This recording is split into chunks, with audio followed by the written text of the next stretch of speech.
Good morning বন্ধুরা। তো আজকে সবজি দিয়ে আমি গুড মর্নিংটা শুরু করলাম। তো দেখতেই পাচ্ছ এখানে ছোট ছোট বেগুন আছে, আর এখানে ফুলকপির ডাঁটা আছে, আর হচ্ছে এখানে আলু, গাজর, বিনস সব কিছুই আছে। তো এগুলো দিয়ে আমি কিছু একটা রান্না করব। এটা হচ্ছে মাছের মাথা দিয়ে রান্না করব। কিভাবে রান্না করব সেটা দেখাবো। দেখতেই পাচ্ছ সবজিটা আমি এমন করে লম্বা লম্বা করে কেটে নিয়েছি। এদিকে মাছের মাথাটা ভেজে নিয়েছি আমি।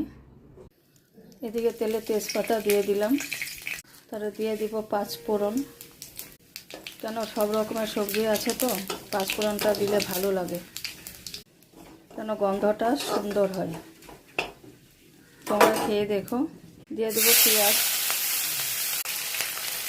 লঙ্কা একসঙ্গে দিয়ে দিলাম। তো এগুলোকে ভালো করে ভেজে নিব লাল করে। তো দেখতেই পাচ্ছ পেঁয়াজটা লঙ্কাটা ভাজা হয়ে গেছে।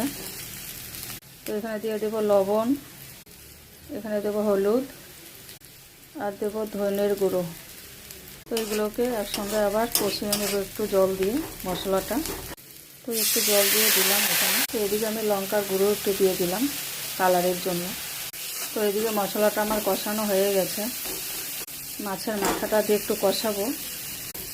মাছের মাথা দিয়ে একটু কষিয়ে নিলাম, নাহলে একটা আইসটা গন্ধ থাকে না, ওটা থাকে না। এখন সবজিটা দিয়ে দেবো। তো সবজিটা দিয়ে ভালো করে মিশিয়ে নিলাম। তো এখন ঢাকা দিয়ে দেব। তো ঢাকনাটা খুলে এখন একটু নাড়িয়ে নেব। এখন আবার আর একটু ঢাকা দিয়ে দেব। তো এদিকে আমি ঢাকনাটা খুলে দিলাম আবার। চচ্চড়ি হয়ে গেছে দেখতে পাচ্ছ। তো এরকম মাখা মাখা হবে, খেয়ে দেখো তোমরা, ভীষণ ভালো লাগে। তো যাই হোক বন্ধুরা, তো আমার রান্না হয়ে গেছে। এখন স্নান করব, পুজো দিব, আবার ডিউটিতে 10টার দিকে যাব। আর কি ডিউটি করি তোমরা সেটা জানোই, রান্না করতে যাই বাইরে। তো আসবো সেই 4টে। তো রাখছি বন্ধুরা, বাই বাই। ভালো থেকো, সুস্থ থেকো, আমার পাশে থেকো, আমাকে সাপোর্ট করো। বাই।